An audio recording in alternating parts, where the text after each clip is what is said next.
Hello, Miss Ariana. Nice to see you again. Hello, good to see you always. Oh, and a big congrats on House of Spoils. I enjoyed it.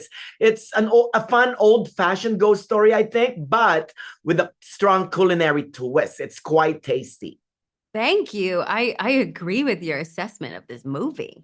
Oh, you're welcome. So, in the beginning of the year, I spoke with you about ISS, and now you're back with House of Spoils. So, tell us what got you interested in playing your character, simply named Chef, a character with conviction, I think.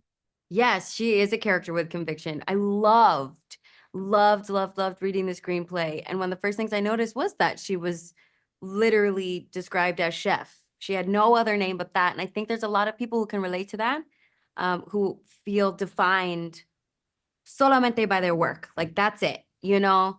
Um, and that felt very relatable to me in a way, but also I knew that this character was going to go on a journey because when you are ambitious and this human, this woman is very ambitious, she's going on a journey to start her own restaurant, knowing that it's going to be exceptionally challenging. I think you can underestimate just how much it's going to take and require of you, in addition to what toxic behaviors may you have learned or picked up from your formative years that you now have to grapple with. And is there a better way to do it? So I was very interested in exploring that. Well, it's a thriller, it's a drama, it's as much Err. food as much as the supernatural. So, how did you prepare all those knife cutting? Do you cook in real life, by the way? I Miss do cook. I do cook. I love to cook. I mean, I will say after making this movie, I shockingly enjoy cooking even more now.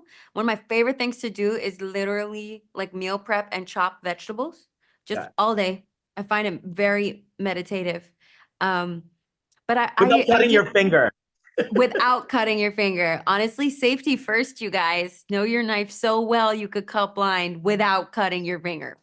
Um, but I did train a lot. I mean, I'm a very visual learner, so I both took lessons with Chef Aisha down at Chouquette here in Chelsea, Manhattan. And but then I that was a jump start, and then I kept training while I was making the movie.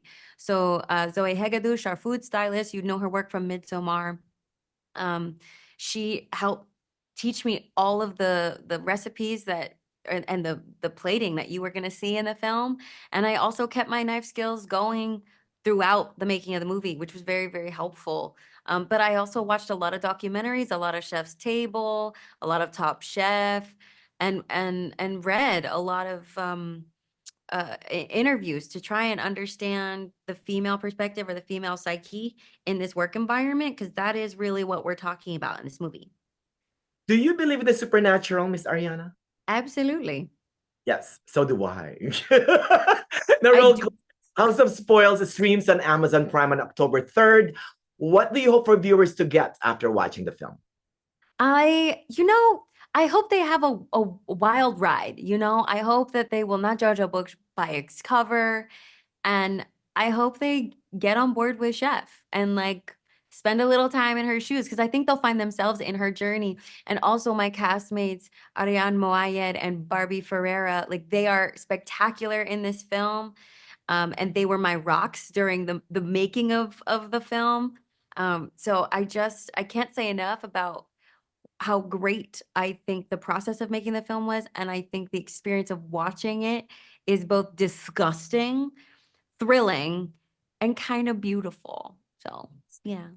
Well said. A big congrats again on House of Spoils. Spoiler alert, it's wickedly delicious. Ooh, I like it. Bye, Miss Ariana. Bye, darling.